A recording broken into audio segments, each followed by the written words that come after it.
Assalamualaikum semuanya. Pamekasan memang bukan tempat yang indah, tetapi juga bukan tempat yang kelewat mengenaskan. Bahwa memang pernah terjadi peristiwa berdarah di Pamekasan pada 12 Juni 2006. Namun itu tak membuat Pamekasan menjadi tiba-tiba mengerikan. Lagi pula hanya sedikit saja orang luar yang masih mengingat peristiwa brutal itu. Jadi untuk sementara, biarkan Pamekasan mengisahkan dirinya sendiri, yang pada dasarnya juga memiliki sedikit cerita naif, tak berbeda dengan daerah lain di luar Madura. Selepas Juli, cuaca akan berubah-ubah dengan cepat. Pada siang hari, matahari seperti hanya 1-2 jengkal di atas ubun-ubun. Namun menjelang sore hari, jangan kaget jika mendung datang tiba-tiba, lantas hujan pun turun. Bulan Oktober, para pemilik lahan mulai menanam cabai dan juga jagung. Beberapa memilih menanam aneka kacang-kacangan. Sekitar beberapa bulan yang lalu, karena curah hujan yang sangat tinggi, sejumlah petani merugi karena tanaman tembakaunya gagal panen. Tapi berjalan sekitar 20 km ke arah utara, semisal di daerah Tembaru dan Pasian, hawanya jauh lebih panas karena merupakan daerah pesisir yang langsung menghadap ke Laut Jawa. Sebagian besar orang di sana bekerja sebagai nelayan. Ada pula yang menekuni usaha pembuatan petis Madura dan petis hitam. Ritme kehidupan di Pamekasan cenderung santai dan tenang. Orang-orangnya ramah senyum.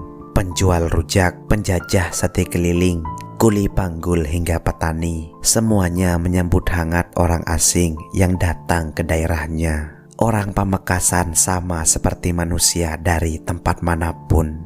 Mereka punya ingatan yang kadang terbatas. Yanto misalnya, ia lupa kapan pertama kali panen tembakaunya gagal. Solihin tetangganya juga tak bisa mengingat kapan tanggal lahirnya. Sedangkan Misnari, warga Temburu, hanya tertawa kecil karena benar-benar lupa kapan terakhir kali joran pancingnya menyaut ikan. Tapi orang Pamekasan tak akan pernah lupa peristiwa berdarah yang terjadi pada 12 Juni 2006 silam. Tanah Percatoan berbuntut Carok, tragedi yang terjadi pada 2006 disebut sebagai salah satu yang paling berdarah-darah di Madura. Carok massal yang terjadi di desa Bujur Tengah, kecamatan Batu Marmar, menyebabkan 7 orang tewas dan puluhan lainnya luka berat. Carok massal ini terjadi karena sengketa lahan tembakau seluas 5,8 hektar. Lahan sengketa berstatus tanah bengkok, tanah yang dipinjamkan sebagai fasilitas kepala desa. Di Madura, tanah ini disebut sebagai percatoan. Warga Bujur Tengah percaya tanah itu adalah peninggalan kerajaan Majapahit yang secara turun-temurun menjadi tanah milik desa. Haji Baitlewi adalah mantan kelebun atau kepala desa setempat. Dia menganggap tanah percatoan sebagai miliknya. Sebab selagi menjabat, Baitlewi menukar tanah itu dengan tanah miliknya seluas 4,4 hektar. Di tanah itu berdiri sebuah sekolah dasar. Tukar guling ini dianggap sah dan disetujui pemerintah daerah Jawa Timur pada tahun 1999. Beberapa tahun kemudian, jabatan kepala desa mengalami suksesi. Mursidin, kepala desa yang baru, menganggap tukar guling itu tidak sah. Ia meyakini bahwa tanah percatoan tak boleh dimiliki secara individual dan hanya boleh diberlakukan sebagai hak pakai selama seseorang masih menjabat sebagai kepala desa. Dan sebagai kepala desa yang baru, ia merasa berhak mengolah tanah tersebut. Maka ia pun memerintahkan orang-orangnya untuk menanami tanah percatoan tersebut dengan tembakau. Tak hanya itu, Mursidin pun mempelajari lagi berkas-berkas proses tukar guling tanah yang diklaim Haji Baitlewi tersebut.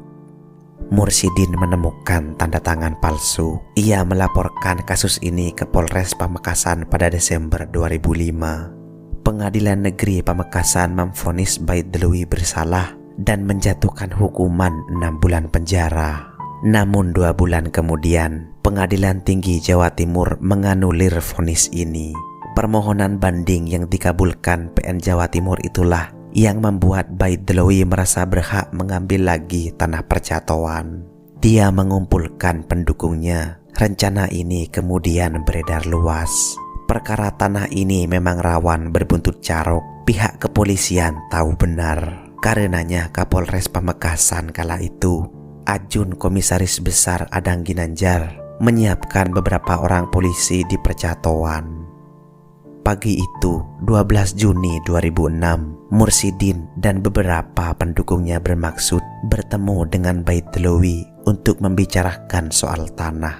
Rumah 2 orang petinggi desa ini hanya berjarak sekitar 500 meter saja. Ada 6 mobil yang berangkat ke rumah Baitdlowi, sisanya berjalan kaki. Tapi ternyata Baitdlowi tak ada di rumah. Karena itu, rombongan Mursidin pun bermaksud pulang. Tapi baru berjalan beberapa ratus meter, ternyata sudah ada ratusan pendukung Baitdlowi yang menghadang dengan celurit terhunus. Tiba-tiba saja ada suara ledakan bondet, istilah setempat untuk bom ikan. Rombongan Mursidin buyar dan panik. Sebagian lari, sebagian lagi melawan pendukung Baitdlowi. Mereka saling bacok dan berkejaran di atas lahan percatoan yang mereka perebutkan. Mursidin yang membawa serta ibunya berusaha bersembunyi di sebuah rumah kosong, tapi usahanya ketahuan. Beberapa orang kemudian menyeret keluar Mursidin dan kemudian menyerangnya dengan celurit. Sang ibu berusaha melindungi anaknya, tapi ia pun turut dihujani sabetan celurit. Sampai akhirnya ibu dan anak ini pun tewas di tempat. Polisi yang hanya berjumlah belasan tentu tak bisa berbuat banyak menghadapi ratusan massa yang kalap. Mereka baru bubar setelah ratusan polisi datang. Dari 7 orang korban yang tewas, 5 orang berasal dari kubu Mursidin, termasuk Mursidin dan ibunya. Sisanya adalah pendukung Baitdlowi. Meski banyak disebut sebagai carok massal, banyak orang tak setuju kalau tragedi ini disebut sebagai carok. Pasalnya, carok tak pernah melibatkan perempuan. Di dalam tragedi ini, 1 orang perempuan tewas, dan dia adalah ibu Mursidin. Polisi bergerak cepat, ada 5 orang yang kemudian ditangkap, termasuk Baitdlowi yang ditangkap dalam persembunyiannya di tengah hutan desa Talang Siring. Mereka menjalani hukuman beragam dari 8 tahun hingga 13 tahun. Terima kasih sudah menonton. Ciao, hasta luego.